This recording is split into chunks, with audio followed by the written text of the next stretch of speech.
தமிழ் தேசியம் பேசுகிறார்கள், போலி தமிழ் தேசியத்தை பேசுகிறார்கள். உள்ளபடியே தமிழ் தேசியத்தின் எதிரி எதுவாக இருக்க முடியும் என்றால் இந்திய தேசியமாகத்தான் இருக்க முடியும். இவர்களுக்கு பின்னால் இருக்கிற அதானி, அம்பானி போன்ற பெருமுதலாளிகளை பேசாமல் பெரியாரை போய் எதிர்க்கிறார்கள் என்று சொன்னால் இவர்கள் யாருடைய ஆயிட்டாரு? பேசுறது கதையில் என்ன போய் சுவத்துல நாக்க தேய்ச்சி நக்கிட்டுதா நாயே? எப்படி நீ சந்திக்க வெறிவரதா இல்லையா? என்ன கேட்காம எப்படிங்க நீ என் பொண்டாட்டி கைப்பிடிச்சிருக்கலாம் மாதிரி பித்தறான். என் மண்டையில் இருக்க மயிர்கள் அதுவா உதிர்ந்து விழுந்தா தான் நீ புடுங்க கூட முடியாது. இளைச்சவன் எங்க ஊர்ல சொல்லுவான் பிள்ளையார் கோயில் ஆண்டி அப்படின்னு. அது மாதிரி கோயிலுக்கு நெந்து விட்ட மாடு மாதிரி அது வாட்டுக்கு எல்லாரும் ஒரு அடி அடிச்சு பார்ப்பான். வேறு எவ்வளவு கோடிகளை தருகிறோம், எத்தனை சீட்டு தருகிறோம் என்று பேரம் பேசியிருப்பார்கள் தெரியாதா? ஒரு விழுக்காடு 2 விழுக்காடு இருக்கிறவனுக்கு இவ்வளவு மார்க்கெட் இருக்குன்னா 8.22 விழுக்காடு இருக்கிறவனுக்கு எவ்வளவு மார்க்கெட் இருக்கும்?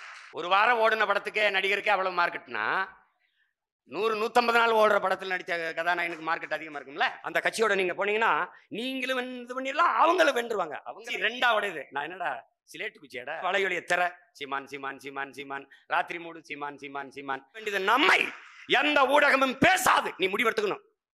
பேச மாட்டார்கள். காரணம் ஊடகங்கள் முதலாளியோடையது. ஓராண்டுக்குள்ள 1900 கோடிக்கு அரிசி சிந்திருச்சுங்கிறான். அதை பேச ஒரு ஊடகம் இல்லை. இது எப்படிப்பட்டது? சர்க்காரியா கமிஷன் அந்த வழக்கில் போய் நிற்கும் போது அங்கிருந்து சர்க்கரை எல்லாம் என்ன ஆயிடுச்சுன்னா எறும்பு தின்றுச்சுன்னு சொன்ன ஐயா கருணாநிதியின் தனித்து என்ற வார்த்தையை நாம் தவிர்க்க வேண்டும். நாம் தனித்து இல்லை. மக்களிடமிருந்து மக்களுக்காக வந்தவர்கள் அந்த மக்களோடு சேர்ந்து களத்திலே நிற்பவர்கள் நாம் மட்டும்தான். 8 கோடி தமிழ் மக்களோடு இணைந்து தேர்தலை எதிர்கொள்கிற ஒரு அரசியல் இயக்கம் நாம் தமிழர் கட்சி மட்டும்தான். ஒரு தலைவன் என்பவன் தன் மண்ணை முழுமையாக நேசிக்க வேண்டும், தன் மக்களை முழுமையாக நேசிக்க வேண்டும், நம்ப வேண்டும். நாம் நம்புகிறோம். அதனால் யாரோடும் சேராமல் நிற்கிறோம். மக்களோடு சேர்ந்து நிற்கிறோம். மகத்தான நோக்கத்திற்காக நிற்கிறோம்.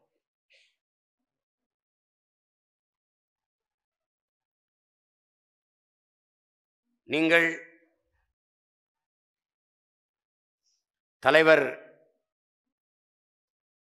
ஏன் தனித்து உலகம் முழுமைக்கும் தமிழ் மக்களால் கொண்டாடப்படுகிறார்? எத்தனையோ போராளிகள் இயக்கம் இருந்தது. இங்கே சொன்ன அனீஸ் அவர்கள் கூட குறிப்பிட்டார். 14 வயதில் வீட்டை விட்டு வெளியேறிய மகன். நினைத்து பாருங்கள், அந்த வயதில் காசு சேர்த்து என்ன செய்வார்கள்? பிடித்த தின்பண்டங்கள் வாங்கி சாப்பிடுவார்கள், பிடித்த நடிகர்களுடைய திரைப்படங்களை பார்ப்பார்கள், இல்லை நல்ல காலணி அணிவார்கள், நல்ல சட்டை வாங்கி அணிவார்கள். இதெல்லாம் தான் செய்வார்கள். அந்த காலகட்டத்தில் அதுதான் நடக்கும். ஆனால் அந்த வயதில் இருந்து தனக்கு கொடுக்கிற காசை சேர்த்து சேர்த்து சேர்த்து தன் தாயகத்தின் விடுதலைக்கு துப்பாக்கி வாங்கியவன் உலக வரலாற்றிலே நம் உயிர் தலைவன் மேதகவி பிரபாகரனைத்தான் இருக்க முடியும்.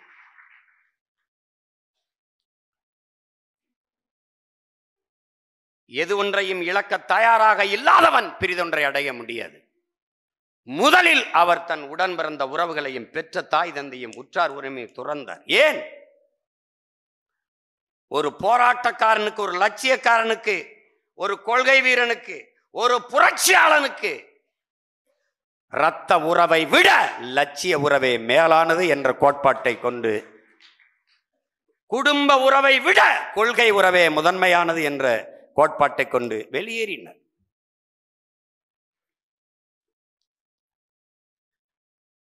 நாம் கூட்டணி வைப்பதில்லை, பேரம் பேசுவதில்லை, நினைத்தால் வாங்கலாம். 200 கோடியை விட்டு விட்டு வருவதே பெரிதென்றால் நாம் 2000 கோடி பேரம் பேசும்போது அதையும் விட்டு விட்டு களத்திலே தனியா நிற்க காரணம் தான். இந்த கூட்டங்களை நடத்த நாம் திரள் நிதி பேசும்போது பிச்சை எடுக்கிறார்கள், அதை எடுக்கிறோம். எல்லாவற்றையும் நீங்கள் திருடி வைத்துக் கொண்டால் நாங்கள் பிச்சை தான் எடுத்து செய்ய வேண்டும். இவர்கள் யார் தெரியுமா? பிச்சைக்காரர்களுக்கு நலத்திட்டம் வழங்க பிச்சை எடுத்த பெருமக்கள். இவர்கள் நம்மை விமர்சிக்கிறார்கள். நாங்களாவது வெளிப்படையாக கேட்கிறோம், எங்கள்கிட்ட காசு இல்லை, கொடுங்க. உங்களுக்கு தெரியாதா எவ்வளவு பேர் எவ்வளவு கோடிகளை தருகிறோம், எத்தனை சீட்டு தருகிறோம் என்று பேரம் பேசியிருப்பார்கள் தெரியாதா? ஒரு விழுக்காடு 2 விழுக்காடு இருக்கிறவனுக்கு இவ்வளவு மார்க்கெட் இருக்குன்னா 8.22 விழுக்காடு இருக்கிறவனுக்கு எவ்வளவு மார்க்கெட் இருக்கும்? எவ்வளோ இருக்கும்? எவ்வளோ இருக்கும்? ஒரு வாரம் ஓடின படத்துக்கே நடிகருக்கே அவ்வளவு மார்க்கெட்னா 100-150 நாள் ஓடுற படத்தில் நடித்த கதாநாயகனுக்கு மார்க்கெட் அதிகமாக இருக்கும்ல. அதுவும் சோலோ பெர்ஃபார்மன்ஸ், மற்றவங்க எல்லாம் சப்போர்ட்டிங் ஆர்டிஸ்ட் வச்சுக்கிட்டு அப்படிலாம் அப்படி கிடையாது. தமிழக அரசியல் வரலாற்றில் தனித்து நின்று அங்கீகாரம் பெற்ற கட்சி ஒன்று ஐயா விஜயகாந்த் அவர்கள் தொடங்கிய கட்சி. அவர் கூட பல ஆண்டுகள் 40 ஆண்டுகள் நடித்து புகழ்பெற்று இருந்தார். ரசிகர் மன்றங்கள் வலுவாக இருந்தது. அதை கொண்டு கட்டமைத்து ஒரு அரசியல் கட்சியை தொடங்கி அங்கீகாரம் பெற்றார். சீமானும் திரைப்படத்துறையில் இருந்தானே வந்தார். ஆனால் கட்சி ஆரம்பிக்கும் போது ரசிகர்களை சந்திக்கவில்லை, தன் இன மக்களைத்தான் சந்தித்தார். இங்கே எல்லோரும் நடிகர்கள் வரும்போது ரசிகர்களை சந்திப்பார்கள். சீமான் என்கிற பிரபாகரன் மகன் தன் இன மக்களை சந்தித்தான். பெயரை உச்சரிக்க பயந்தார்கள். அவன் என் இனத்தின் தலைவன், என் இயக்கத்தின் தலைவன் என்று முன்வைத்து அரசியல் கட்சி தொடங்கியவர்கள் நாம். எந்த கொடியை இறக்கினார்களோ அந்த கொடியை தூக்கி அங்கீகாரம் பெற்று இன்றைக்கு நிற்கிற ஒரு அரசியல் இயக்கம் உண்டென்றால் அது நாம் தமிழர் கட்சி தான். தன் இனத்தின் அடையாளத்தையே இயக்கத்தின் அடையாளமாக பேராக வைத்துக் கொண்டு களத்திலே நிற்கிற கட்சி. புதிதாக கோட்பாடுகள் ஒன்றும் என் பிள்ளைகளுக்கு உடன் பிறந்தார்களுக்கு சொல்ல தேவையில்லை. ஒன்றுதான், நம்முடைய இனத்தின் உயிரே இளந்தமிழர் எதற்கும் அஞ்சா நாம் தமிழர் என்ற முழக்கத்தை முன்வைத்து நாம் தமிழர் கட்சியின் அரசியல் எல்லா உயிர்களுக்கும், கட்சி எல்லா மக்களுக்கும், தலைமை அதிகாரம் எப்போதும் தமிழருக்கு. இதான் கோட்பாடு. வாருங்கள், வாழுங்கள், எங்கள் தாய் நிலத்தை நாங்கள் தான் ஆளுவோம். எல்லாரும் ஒரு தாய் பிள்ளைகளாக கூடி நிற்போம், ஒன்னா நிற்போம். நாங்க தான் சற்று முன்னால் நிற்போம். ஏனென்றால் இது ஒரு நிலம்தான் எங்களுக்கு இருக்கிறது. எல்லோருக்கும் தனித்தனி தாய் நிலங்கள் பிரித்து கொடுக்கப்பட்டு விட்டது. இந்த ஒரு நிலம்தான். இந்த அரசியலும் அதிகாரமும் எங்களுக்கு கைவரப்பெறவில்லை என்றால் என் மொழி மீள்வதெப்படி? வீழ்ந்த என் இனம் எழுவதெப்படி? எங்கள் நிலத்தின் வளத்தை காப்பதெப்படி? எனது காடு மலைகளை கடலை நாங்கள் பாதுகாப்பதெப்படி? வருங்கால என் தமிழ் பிள்ளைகளுக்கான கல்வி, மருத்துவம், வேலை வாய்ப்பை பெறுவதெப்படி, பெருக்குவதெப்படி? இதை அறிவார்ந்த மக்கள் சிந்தித்து பார்க்கணும். தமிழர் நிலம் உரிமை என்று பேசுவதெல்லாம் பிரிவினைவாதம், பாசிசம், சாவனிசம் என்று பேசுகிற பெருமக்களே, அந்தந்த மாநிலத்தில் அந்தந்த மொழிவழி தேசிய இனங்கள் அந்த மண்ணின் மக்களின் உரிமையைத்தான் பேசுகிறது. எல்லோரும் நீங்கள் எதற்காக எல்லா இடங்களிலும் வலுக்கட்டாயமாக சமஸ்கிருதத்தை கொண்டு வருகிறீர்கள்? ஏன் இறந்து போன சமஸ்கிருதத்தை உயிர்ப்பிக்க துடிக்கிறீர்கள்? காரணம், அதிகாரம் உங்களிடத்திலே. இறந்து கொண்டிருக்கிற எங்கள் தாய்மொழியை உயிர்ப்பிக்க நாங்கள் போராடுகிறோம். காரணம், அதற்காக நாங்கள் அதிகாரத்தை அடைய துடிக்கிறோம். செத்துக் கொண்டிருக்கிற எங்கள் தாய்மொழி மீட்சிக்கு.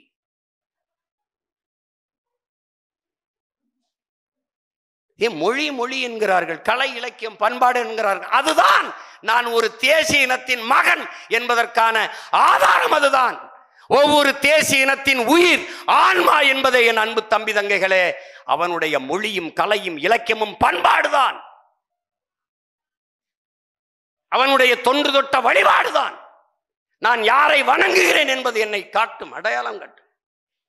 எது என் மொழி, நான் என்ன மொழியை பேசுகிறேன் என்பது என்னை காட்டும். அதை இழந்துட்டா நான் ஒரு தேசிய இனத்தின் மகன், என் இனத்திற்கு என்ன அடையாளம் இருக்கிறது? சான்றது, ஆதாரம் என்ன? இங்கே மொழி என்று பேச ஒரு அரசியல் இயக்கம் உண்டா? இனம் அதன் நலன் என்று பேச ஒரு அரசியல் இயக்கம் உண்டா? இந்த அரசியல் கட்சிகள் யாருக்கானது? இது யாருக்கானது? இந்த இனத்தை கொன்றொழிக்க கூட நின்ற துரோகிகளுக்கெல்லாம் கொண்டாடுகிற, வாக்கு செலுத்தி அதிகாரத்தை கொடுத்து வாழவும் ஆழம் வைத்து மகிழ்கிற தமிழின மக்கள், இனத்தை கொன்றொழிக்கிற போது கூட நின்ற துரோகச் செயலை செய்வனை தூக்கி கொண்டாடுகிற இந்த இனத்தின் மக்கள், தன் உயிரை கொடுத்தேனும் தன் இனத்தை காக்க வேண்டும் என்று களத்திலே நின்ற மறவன் பிரபாகரனை புறக்கணிக்க காரணம் என்ன? அரசு விழாவாக நடக்க வேண்டிய தமிழ் தேசியத்தின் தலைவனின் பிறந்த நாள் ஒரு அரங்குக்குள் முடக்கி நடக்க வேண்டிய காரணம் என்ன? காரணம் என்ன? எதற்காக அதிகாரத்தை பிடிக்க இவ்வளவு வெறி கொண்டு பாய்கிறோம்? என் இனத்தின் தலைவனின் பிறந்த நாளை, இதே நாளை ஒரு நாள் அரசு விழாவாக நாங்கள் கொண்டாட வேண்டும் என்பதற்காக.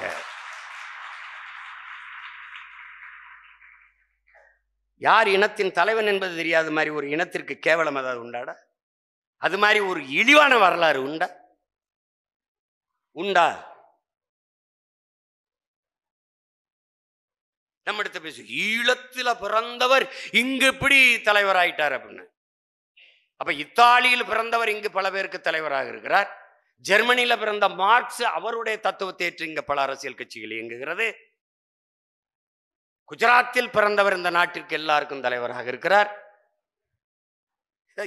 காலக்குழு இது ஒரு கேள்வி நம்மகிட்ட வந்துடும்.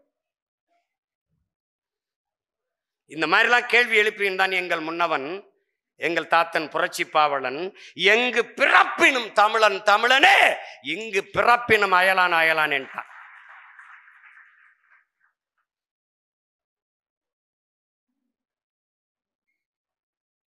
இருக்கிற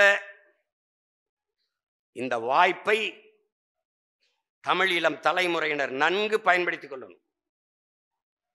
நமக்கு இருக்கிற இறுதி வாய்ப்பு ஒன்றுதான், அரசியல் விடுதலை தான். நம் அன்பு தலைவனின் ஆயுதம் மிச்சம் வைத்ததை நாம் அரசியலாக வென்று முடிக்க வேண்டிய தேவை நமக்கு.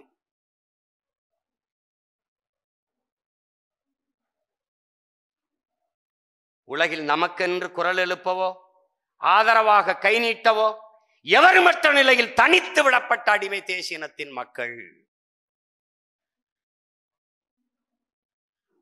சிதைந்து அழிந்து கொண்டிருக்கிற தமிழின மக்கள் பாதுகாப்பாக வாழ்வதற்கு போராடித்தானாக வேண்டும் என்ற நிலைக்கு தள்ளப்பட்டு விட்டார்கள். இந்த வரலாற்றின் பேர் அழைப்பில் இருந்து, பெரும் பணியில் இருந்து தமிழ் இளம் தலைமுறையினர் விலகிச் செல்ல முடியாது. இதை சொன்னவன் விலகி செல்லாமல் களத்திலே நின்றவன், நம் உயிர் தலைவன். உணர்ந்து தெளிந்ததால் நமக்கு முன்மே இந்த புரட்சிகர முழக்கத்தை முன்வைக்கிறார். இதை விட்டால் வாய்ப்பில்லை. இங்கே பேசிய தங்கை காளியம்மா அவர்கள் குறிப்பிட்டது போல,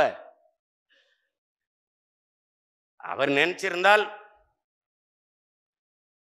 சமரசம் செஞ்சிருக்கலாம், வாழ்ந்திருக்கலாம், எல்லோரையும் போல இருந்திருக்கலாம். நாம் ஏன் எவரோடும் சமரசம் செய்யவில்லை? சமரசம் செய்யாத ஒரு சமரன் பிரபாகரனின் பிள்ளைகள், சந்ததிகள் என்பதால். சீனா கேட்கலையா? என்னிடத்திலேயே தலைவர் சொல்கிறார், 36 லட்சம் கோடி உங்களுக்கு கொடுக்குறேன், இந்த கொட்டுறேன் காலடியில், நாடு அடைஞ்சு கொடுத்துட்றோம், நீங்களே அதிபராக இருந்த ஆளுங்க. அதுக்கு நான் என்ன செய்யணும்? 30 ஆண்டுகளுக்கு 25 ஏக்கர் திருவோணமலையில் அந்த கடற்பரப்பை எங்களுக்கு ஒத்திக்கி கொடுங்க, லீஸ்க்கு. ஒன்றும் பேசல தலைவர், அவங்க போயிட்டாங்க. திருப்பி அமெரிக்கா அதே வாய்ப்பை திருப்பி கொடுக்குது. அதே 36 லட்சம் அவங்க என்ன சீனா வச்சதோ அதே வாய்ப்பை கொடுக்குது. உனக்கு கொடுத்துறோம், நாடு அடைஞ்சு கொடுத்துறோம், நீங்களே அதிபராக இருந்து வாழுங்க, ஆளுங்க.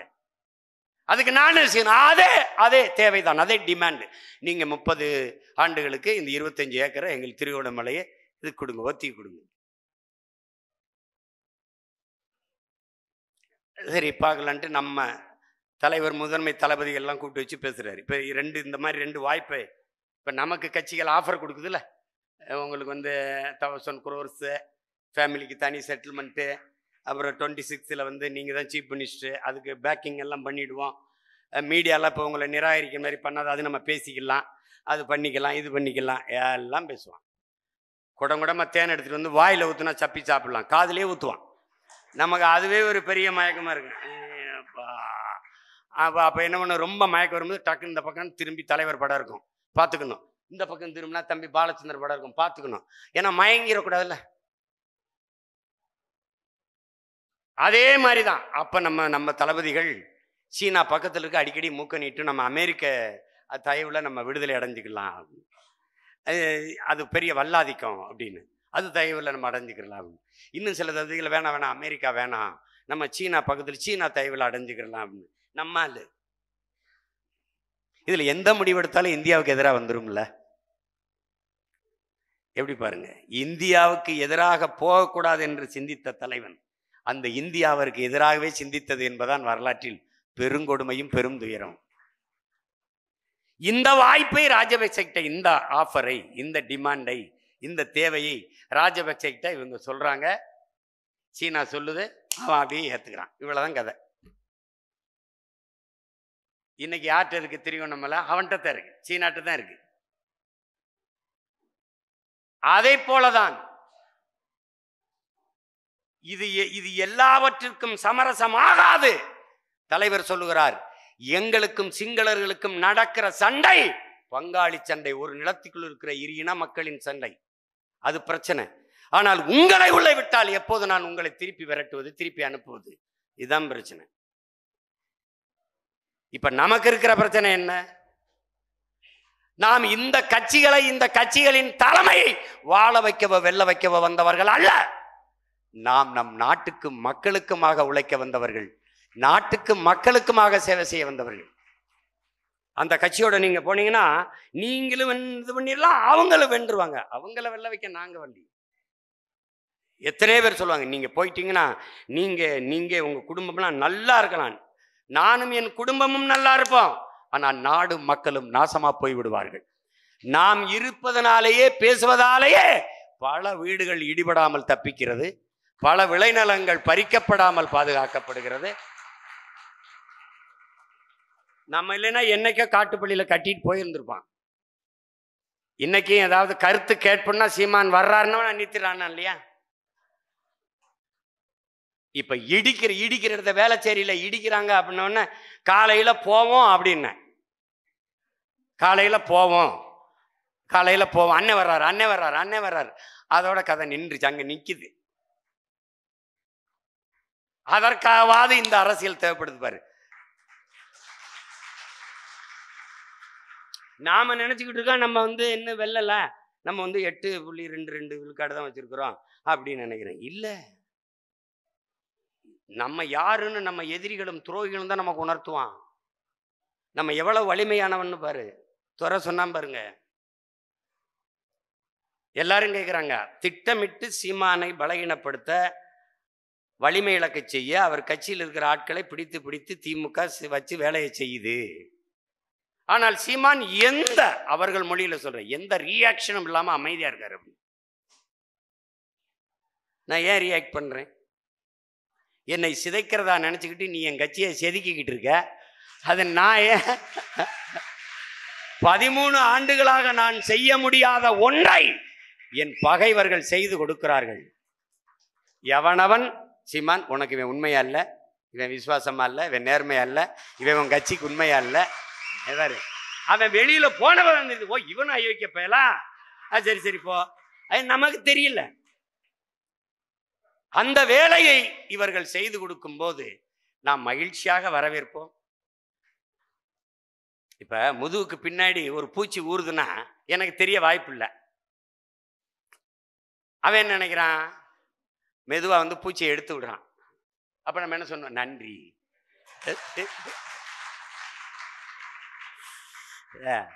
முதல்ல திமுக மாவீர தினம் கூட்டம் போடுது நாளைக்கு.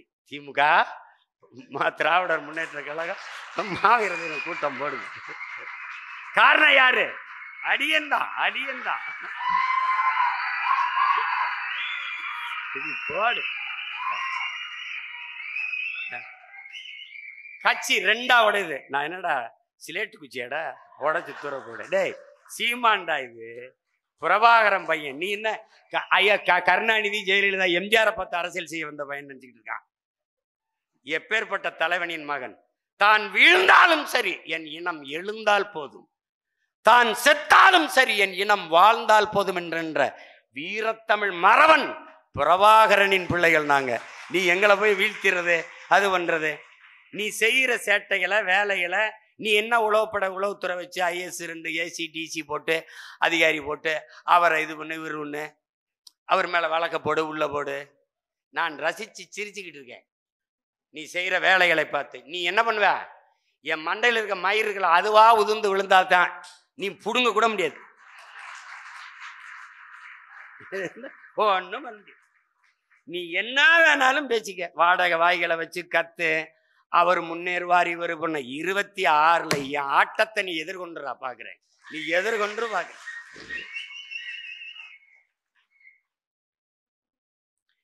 வெறி கொண்டு பாய்வோம். புது ரத்தம் ஊறாத உடலும் புது தண்ணீர் பாயாத கடலும் உற்சாகம் அடையாது. 26ல் பல இளைஞர்கள், நூற்றுக்கணக்கான இளைஞர்களுக்கு வாய்ப்பை கொடுத்து நாம் தமிழர் கட்சி புத்தளிச்சு பெற்று களத்துல சந்திக்கும் பாரு. இதெல்லாம் வேட்பாளரான ஒளிப்பாங்க நீட்ன கொன்னே வருவாங்க, கொன்னே வருவாங்க. இந்த பொண்ணுலாம் யாருப்பா? இதெல்லாம் வேட்பாளரா?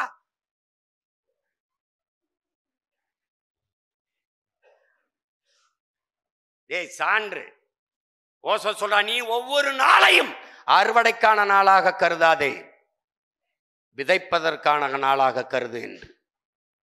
விதைத்தவன் உறங்கினாலும் விதை உறங்காது என்கிறான் ஃபிடல் காஸ்ட்ரோ.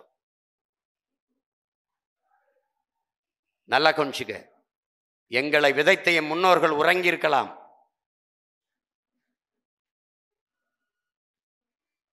ஆனால் விதைகள் எவ்வளவு முளைச்சிருக்குன்னு நீ பாரு.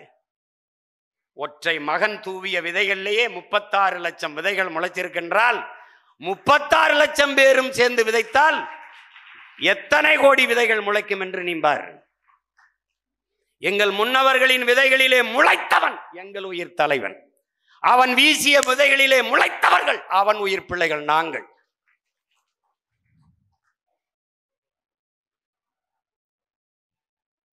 காற்றடிக்கும் போதுதான் பதறது மணியது என்று தெரியும்.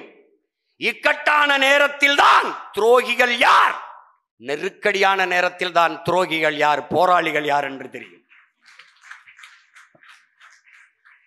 நீ எவ்வளவு நாளைக்கு பேசிடுவ? ஐயா விஜயகாந்த் கிட்ட கேட்குறாங்க, நீங்க உங்களை இந்த விமர்சிக்கும் போதெல்லாம் என்ன செய்வீங்க, எப்படி எடுத்துக்கிருவீங்க அப்படின்னு. அவர் சொல்றாரு, அதெல்லாம் நான் இந்த காதலை வாங்கி இந்த காதலை விட்டுருவேன். நம்ம எதை செய்ய நினைக்கிறோமோ அதை அப்படியே செஞ்சுக்கிட்டு போயிட்டே இருக்கணுங்கிறார். அவராவது இந்த காதலை வாங்கி இந்த காதலை விடுவார். நான் எந்த காதலையும் வாங்க மாட்டேன்.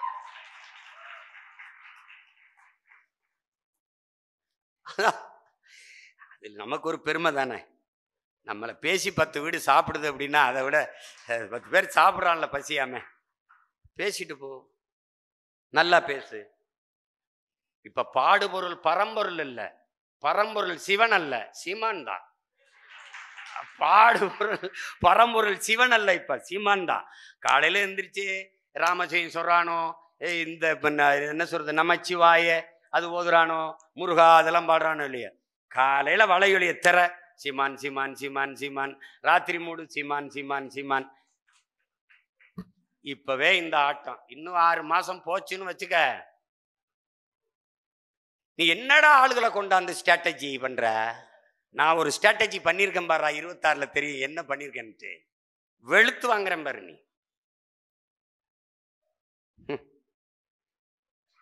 நீங்க பேசிட்டு இருக்க வேண்டியதான். தினமும் மக்களோடு களத்தில் நிற்கிற கட்சி நாம் தமிழர் கட்சி.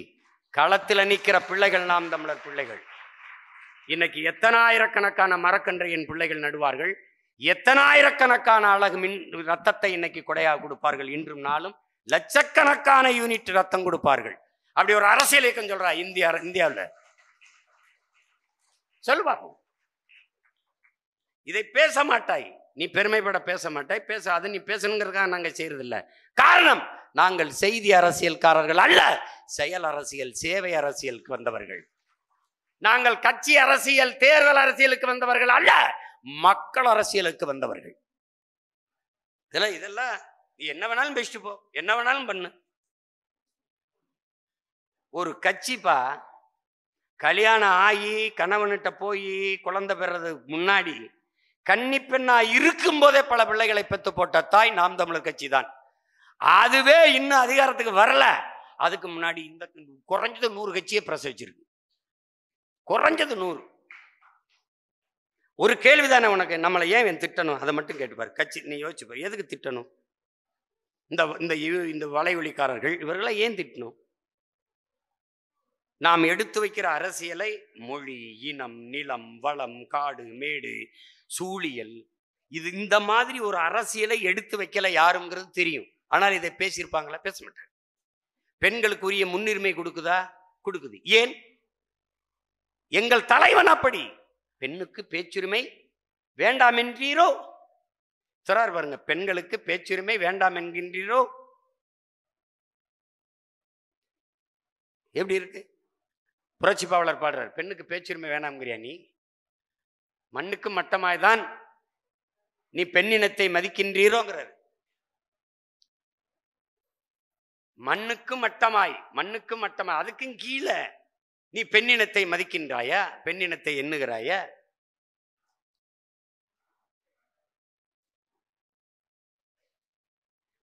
பெண்ணடிமை தீரு மட்டும் பேசும் திருநாட்டில் மண்ணடிமை தீர்ந்து விடுதல் முயல் கொம்பேங்கிறாரு.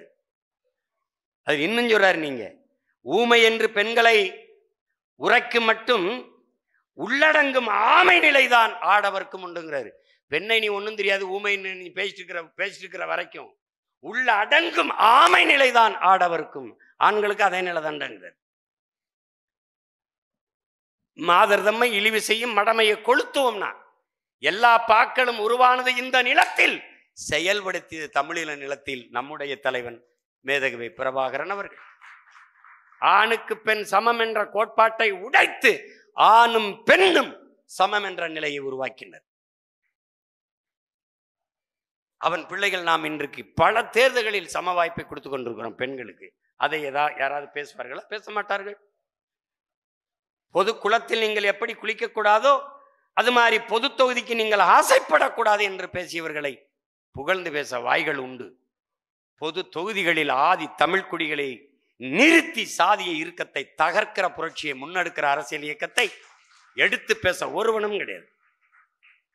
என் அன்பு தம்பி தங்கைகளுக்கு சொல்வேன், நாம் ஓடுகிற போது உற்சாகப்படுத்த ஒருவனும் கைதட்டவில்லை என்றால் நாமே கைதட்டி கொண்டு ஓடிவிட வேண்டும். அதுதான் இப்போது நாம் செய்ய வேண்டியது. நம்மை எந்த ஊடகமும் பேசாது. நீ முடிவெடுத்துக்கணும். பேச மாட்டார்கள். காரணம், ஊடகங்கள் முதலாளியுடையது. அவர்களுடைய தேவை லாபம். அவர்கள் அதிகாரத்திற்குத்தான் அடிபணிந்து வேலை செய்வார்கள். நேர்மையான நல்ல தூய அரசியலை உருவாக்க வேண்டும் என்ற நோக்கம் இங்க எவருக்கும் கிடையாது. எவருக்கும் கிடையாது. இருந்திருந்தால் நாம் எத்தனை முறை இருக்கிறோம். அதானி இங்கே வந்து யாரை சந்தித்தார்? அதானியோட ஒப்பந்தம் போட்டு பல மாநில முதல்வர்கள் பணம் வாங்கியிருக்கிறார்கள். இங்கே 2000 கோடி ஊழல் என்கிறார்களே.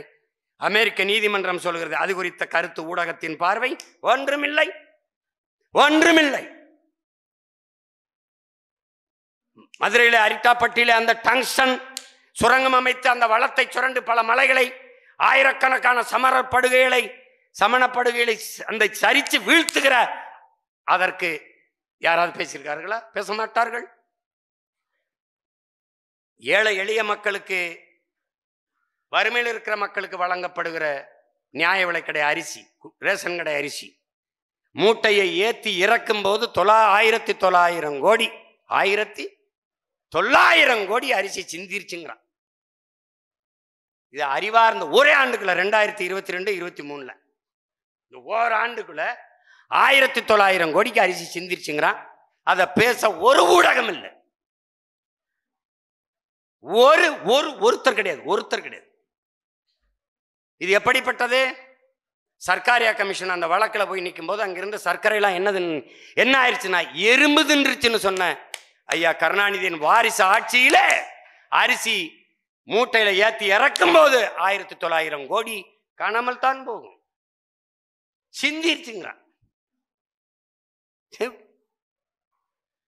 எப்படிப்பட்ட ஆட்சியாளர்கள் ஆளுகிறார்கள்?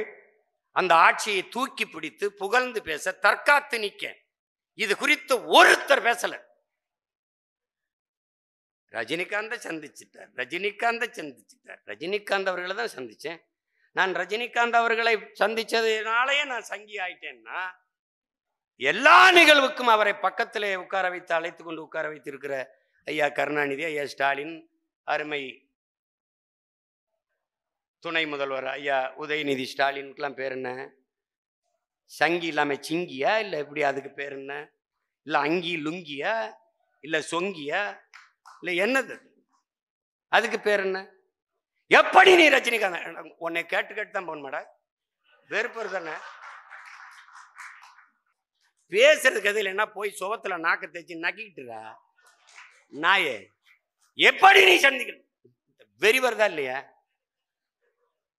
என்னை கேட்காம எப்படிங்க நீ என் பொண்டாட்டி கைப்பிடிச்சிருக்கலாம் மறைப்பித்தரான்? வெறி ஆகுதா இல்லையா? எனக்கு தெரியும்டா என்ன செய்யறதுன்னு. நான் ரஜினிகாந்த் ஐயா வச்சு சந்திச்சதுனாலே RSS ஆயிட்டாரு, சங்கி ஆயிட்டாரு, அப்படியே போயிட்டாரு. அப்ப காலையில மகனும் மாலையில நீங்களும் போய் மோடியை சந்திக்கும் போது அங்க சங்கி வரலையோ? அது சங்கி இல்லையா? சதுரங்க விளையாட்டா ஐயா வாங்க, கேலோ இந்தியாவா ஐயா வாங்க, அங்க சங்கி இல்லை, அங்க சங்கி இல்லை. அமரன் படத்தை பார்த்து விட்டு அவர் பாராட்டி விட்டார். நான் சும்மா நல்லா இருக்குன்னு சொல்லிட்டு வந்தேன் அமிர்தாயா. படத்தை வாங்கி வெளியிட்டு ஆயிரம் நூற்றுக்கணக்கான கோடியை சம்பாரிச்சவனுக்கு முன்னாடி போய் நின்றுக்கிட்டு என்னைய திட்டு. அப்பாவும் மகனும் முதல்வரும் துணை முதல்வரும் படத்தை பார்த்து பாராட்டுறாங்க. அதை எப்படி பாராட்டலாம் நீங்க? அதை கேட்கல. ஏன்னா அந்த ஊருக்கு இளைச்சவன் எங்க ஊர்ல சொல்லுவான் பிள்ளையார் கோயில் ஆண்டி அப்படின்னு. அது மாதிரி கோயிலுக்கு நேர்ந்து விட்ட மாடு மாதிரி அது வாட்டுக்கு எல்லாரும் ஒரு அடி அடிச்சு பார்ப்பான். என் பங்காளி வடிவேல் சொல்றாப்புல, அதுல அடிக்கும்போது ஒருத்தன் சொன்னா எவ்வளவு அடிச்சாலும் தாங்குறான்டா, அவ்வளவு நல்லவனா இருக்கான்னு. போற வரவெல்லாம் ஒரு அடி சீமா அவனை பேசிவிடு, அவனை பேசிவிடு, அவன் அவ்வளவுதான் அங்க வளர மாட்டாங்க, அவன் அவ்வளவுதான் முடிய போகுதுங்க. ஏய், நான் எடுத்து வைக்கிற அரசியல் தேவையா தேவையில்லையா? தமிழ் என் மொழி, அது செத்து போச்சு, அதை மீளெழுச்சி கொள்ள வேண்டும், மீட்டுருவாக்கம் செய்ய வேண்டும் என்று பேச ஒருவன், என் இனத்தின் நலன், என் நிலத்தின் வளம், என் இனத்தின் உரிமை என்று பேச ஒருத்தன் இல்லை. இத பேசுற நாங்கள் வளரணுமா வீழணுமா? அது என்னடா நாங்க அழிஞ்சு போறதுல உங்களுக்கு அவ்வளவு சந்தோஷம்? தம்பி, நான் அழிவேன், ஆனா அதுக்கு முன்னாடி உங்க எல்லாரையும் அழிச்சிட்டு தான் அழிவனே ஒழிய அப்படி விட்டு போயிட மாட்டான் நான். ஐயா தம்பி, நீ நீட்னாதவரை சுருக்குனா மடக்கிறதுக்கும் அப்படி விரிக்கிறதுக்கும் இது கொடை இல்லை தம்பி, பிரபாகரன் படை இது. நீ பாத்துக்க, நீ சும்மா நக்கல் பண்றது. எத்தனை பேரை பார்த்துட்டேன். இந்திய நாட்டின் பிரதமரே நீங்க இன்டர்நேஷனல் புரோக்கர் தானே ஐயாங்கிறேன், நீ ஆல் இண்டியா புரோக்கர் தானேன்ற. நீ தான் எத்தனை வழக்கு, 150க்கு மேல வழக்கு போடு, என்னை ஜெயிலில் போடு. இப்போ 3 மணி நேரம் பயிற்சி எடுக்கிறேன், அங்கே 6 மணி நேரம் பயிற்சி எடுப்பேன். இங்கே 2 மணிக்கு எந்திரிச்சு 4 மணிக்கு வரைக்கும் தான் படிக்க முடியுது. அங்கே போனால் 20 மணி, அங்கே போனால் 10-15 மணி நேரம் படிப்பேன். படிச்சுட்டு வெளியில் வந்து என்ன பண்ணுவேன்? கொன்றுவேன் உங்களை. இப்போவே நீ நான் கேட்கறதுக்கு பதில் சொல்ல முடியல.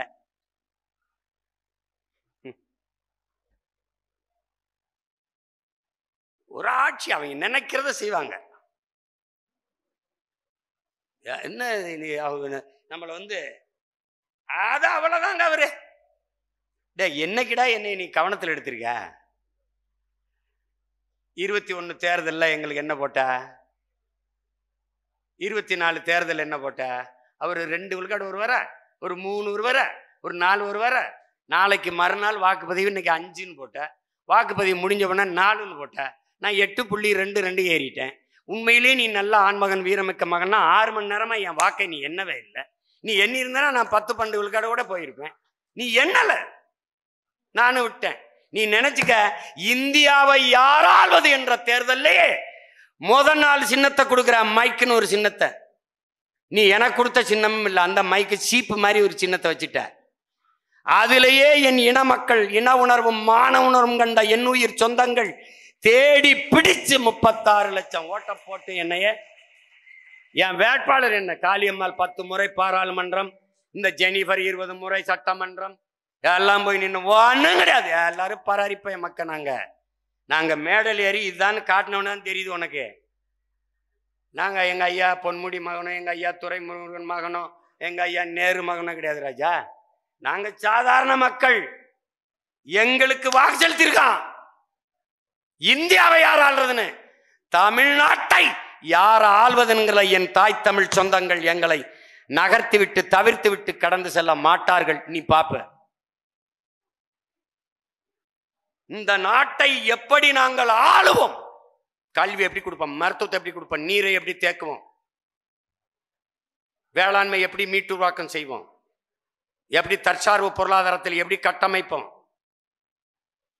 எல்லாருக்கும் வேலை கிடைக்க எப்படி திட்டங்களை கொண்டு வருவோம், இதை சொல்வதற்கு இருக்கிற ஒரே கட்சி நாம் தமிழர் கட்சி தான். யார் வந்து சொல்லுவா?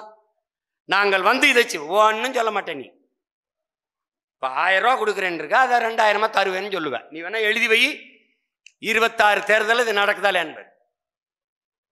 இப்ப 25 தேர்தல் வந்து வரப்போதுன்னு 25ல இருந்து குடும்பத்தைக்கு 1000 எங்க இருந்து கொடுப்ப? 10 லட்சம் கோடி கடன், எல்லா துறைகளிலும் எண்ண முடியாத அளவுக்கு இழப்பு, எந்த அரசின் நலத்திட்டங்களை நிறைவேற்ற காசு இல்ல, காசு கிடையாது. கூர்நோக்கு, பல்நோக்கு, தொலைநோக்கு, நுண்ணோக்குன்னு மருத்துவமனை கட்டினீங்க, மருத்துவர் இருக்கானா? ஹாஸ்பிட்டல்ல டாக்டர் இருக்கானா? மருத்துவர் இருக்காங்களா? அரசு மருத்துவருக்கு உரிய சம்பளம் கொடுக்கப்பட்டிருக்கா? பேராசிரியர் பெருமக்களுக்கு உரிய ஊதியம் கொடுக்கப்பட்டிருக்கா? 14,000 பேர் ஆசிரியர் பணித்தேர்வு எழுதி வெற்றி பெற்றிருக்கான, அவனுக்கு பணி நியமனம் செய்ய வக்கு இருக்கா? இல்ல. அப்புறம் மாநகராட்சி விளையாட்டு திடல்லாம் தனியார் கொடுக்கறது, கடைசியா சுடுகாடுக்கும் தனியா இருக்கு. இப்ப நீ பணத்தை வச்சுக்கிட்டு நிற்கும் போது பணத்தை கொடுத்தா தான் உள்ள விடுவான். கேளு, எந்த கொம்பனாலும் குறை சொல்ல முடியாத நல்ல ஆட்சியை கொடுத்து கொண்டிருக்கிறேன். எங்க அப்பா சொல்லுவார்ல 16 வயதுல படத்துல, நீ யாருன்னு கேட்டாலும் சப்பானின்னு சொன்னா சப்புன்னு அரைஞ்சு விடு, கோபாலகிருஷ்ணன் சொல்ல அப்படின்னு.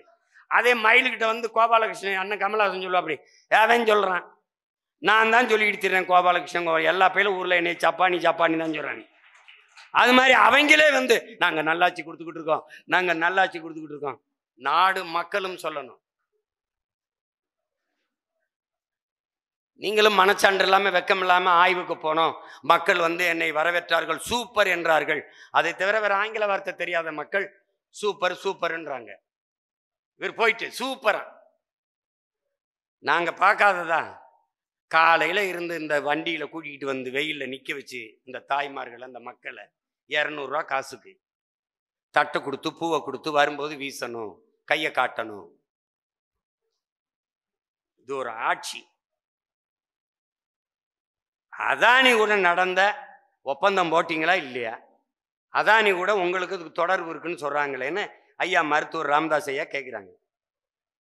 அதுக்கு பதில் சொல்லணும்ல ஒரு பொறுப்பா தலைமை அமைச்சர். அவருக்கு வேற வேலை இல்லைங்கிறார். இதை விட உங்களுக்கு வேற வேலை என்ன இருக்குது? இல்ல அமைச்சரே சொல்லிட்டாரு, அந்த அமைச்சருடைய நேர்மை எங்களுக்கு தெரியாதா? அந்த அமைச்சருடைய நேர்மை, மின்துறை அமைச்சராக இருந்தவருடைய நேர்மை தெரியாது? அவர் சொல்லிட்டா நாம் நம்பிடணும்.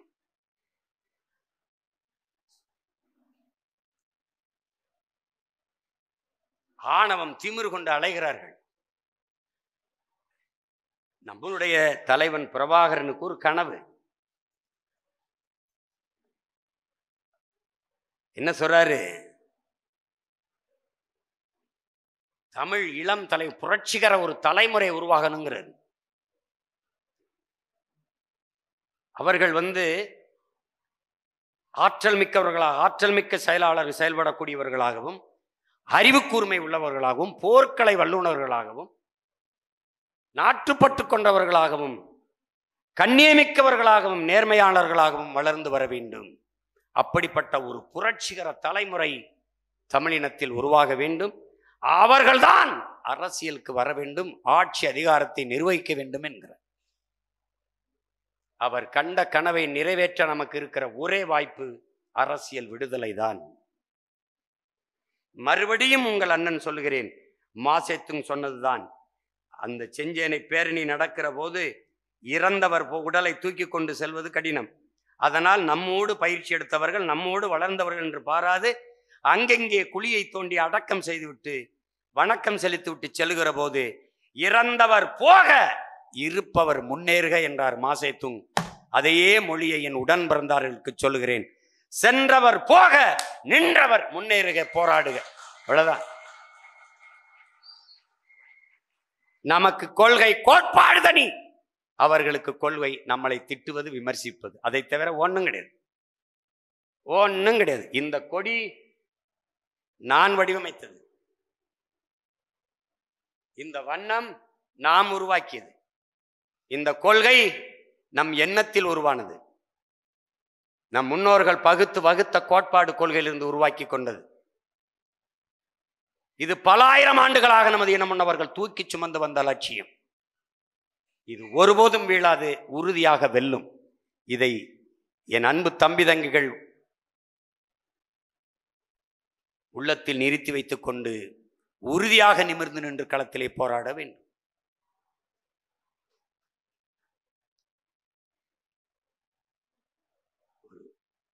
காவிய நாயகன், வீர திருமகன், நம்முடைய தலைவன். இங்கே பேசிய காளியம்மாள் கூட சொன்னார்கள், அறத்தின் வழி நின்ற மறவன் நம்முடைய தலைவன். அவர் மட்டும் நினைத்திருந்தால் கொழும்பு என்கிற ஒரு நகரமே இல்லாமல் தகர்த்து முடித்திருக்க முடியும். அவர் உறுதியாக நம்பினார், அந்த நிலைப்பாட்டில் உறுதியாக நின்றார். என் இன மக்களை கொன்றொழிக்கிற இராணுவம் தான் என் எதிரியே ஒழிய சிங்கள மக்கள் அல்ல என்பதில் தெளிவாக இருந்தார். இல்லை என்றால் கட்டுநாயக்கா விமானத்தளத்திலே குண்டு வீசிய நம் தலைவன் பொது விமானத்தளத்தில் போட எவ்வளவு நேரம் ஆயிருக்கும்? செஞ்சோலையில் அவர்கள் விண்வெளியில் இருந்து தாக்குதல் நடத்திய 61 குழந்தைகளை கொன்ற அடுத்த நொடியில் தன்னிடத்திலும் வானூர்தி இருந்ததை பறந்து போய் அவர்கள் பள்ளிக்கூடத்தில் குண்டு போட எவ்வளவு நேரம் ஆயிருக்கும்? ஏன் செய்யவில்லை? அறத்தின் வழி நின்று வாழ்ந்த மறவன்.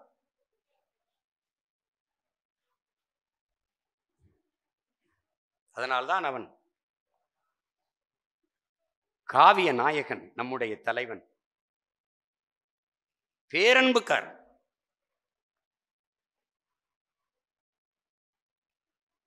தன்னை ஆதரித்தார்கள் என்பதற்காக சிங்கள அவர் கணவனை கொன்று விட்டார்கள் என்பதாக தப்பி ஓடி வந்து மகளும் தாயும் ஓடி வந்தது தலைவனிடத்தில் தான்.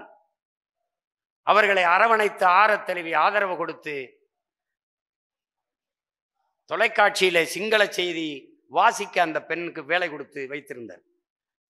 நான் போய் பார்க்கிற போது அந்த பெண்ணை அறிமுகப்படுத்தி வைத்தார்கள், அந்த தாயையும் அறிமுகப்படுத்தினார்.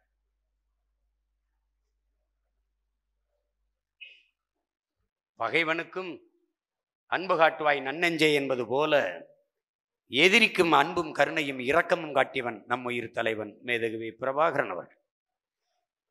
உலகெங்கும் பரவி வாழக்கூடிய தமிழின மக்கள் ஒவ்வொரு ஆண்டும் ஒரு பெயரளவில் தலைவருக்கு பிறந்த நாள் வாழ்த்து சொல்லி கலைந்து செல்வது சரியாக இருக்கு. உண்மையிலேயே நம் உயிர் தலைவருக்கு நாம் வாழ்த்து சொல்வது என்பது அவர் நமக்கு தந்திருக்கிற அந்த பொறுப்பை, கடமையை உணர்ந்து செயலாற்றுவதில்தான். அப்போதுதான் நாம் உண்மையிலேயே அந்த தலைவனை நேசிப்பது, அவர் வகுத்து தந்த பாதையில் நடப்பது என்பது உறுதியாகும்.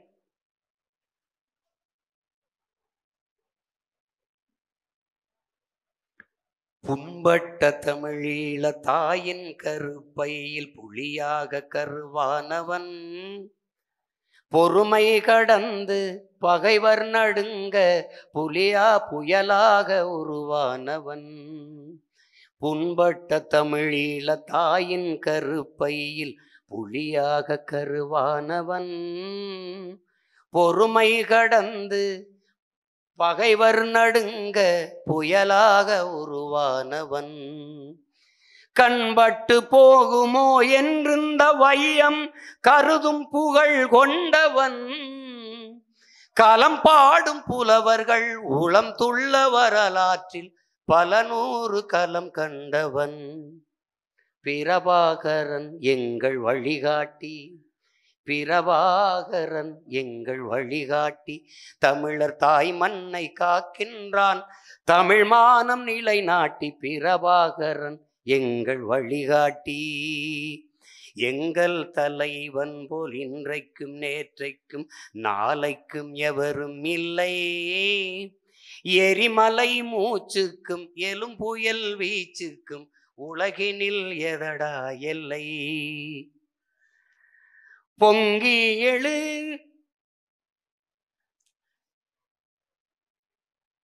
நம்முடைய அன்பு தலைவன் அவர் சொல்லுகிறார், இயற்கை எனது நண்பன், வாழ்க்கை எனது தத்துவ ஆசிரியன், வரலாறு எனது வழிகாட்டி என்கிறார். நமக்கு நம்முடைய வழிகாட்டி நம்முயிர் தலைவன் மேதகவே பிரபாகரன் என்பதை என்னினும் இளைய என் தம்பி தங்கிகள் இதயத்தில் நிறுத்திக் கொள்ள வேண்டும். அந்த ஒப்பற்ற பெருந்தலைவனின் பிறந்த நாளில் நிற்கிற நாம் ஒரு உறுதியை ஏற்க வேண்டும். 2026 படைப்போம் புதிய அரசியல் வரலாறு என்ற லட்சிய முழக்கத்தை இதய சுவற்றில் எழுதி வைக்க வேண்டும். அங்கே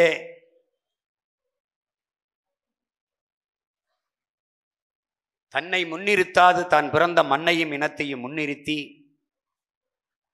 தான் வெல்வதா, தன் லட்சியம் வெல்வதா, தன் லட்சியம் வெல்ல வேண்டும் என்றால் தன் கட்சி வெல்வதுதான் ஒரே வாய்ப்பு என்பதை உணர்ந்து என் தம்பி தங்கைகள் களத்திலே நிற்க வேண்டும். பல கோடிக்கணக்கான தமிழ் மக்கள், ஆனால் 40 பிரதிநிதிகள் தான் தமிழ்நாட்டில் பாராளுமன்றத்திற்கு புதுச்சேரியில் சேர்த்து 40 பேருக்குத்தான் வாய்ப்பு கொடுக்க முடியும். பல கோடி தமிழ் மக்கள், பல லட்சம் கட்சியில் தம்பி தங்கைகள், ஆனால் 234 பேருக்குத்தான் வாய்ப்பு கொடுக்க முடியும்.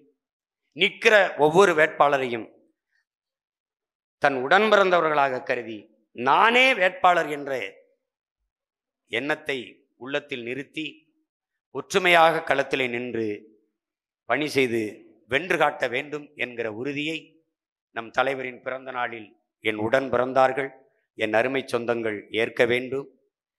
நம்முயிர் தலைவன் மேதகவே பிரபாகரன் அவர்களுக்கு நம்முடைய அன்பு நிறைந்த இனிய பிறந்தநாள் வாழ்த்துக்களை சொல்வதில் மகிழ்ச்சியும் பெருமையும் அடைகிறோம். அவருடைய கனவை நிறைவேற்ற பெரும்படையை திரட்டி விரைகிறோம். புரட்சி எப்போதும் வெல்லும். நாம் தமிழரின் வெற்றி நாளை அதை சொல்லும். நம் இலக்கு ஒன்றுதான், இனத்தின் விடுதலை. இனம் ஒன்றாவோம், இலக்கை வென்றாவோம். தமிழ்தாய் வாழ்க, தலைவர் பிரபாகரன் வாழ்க.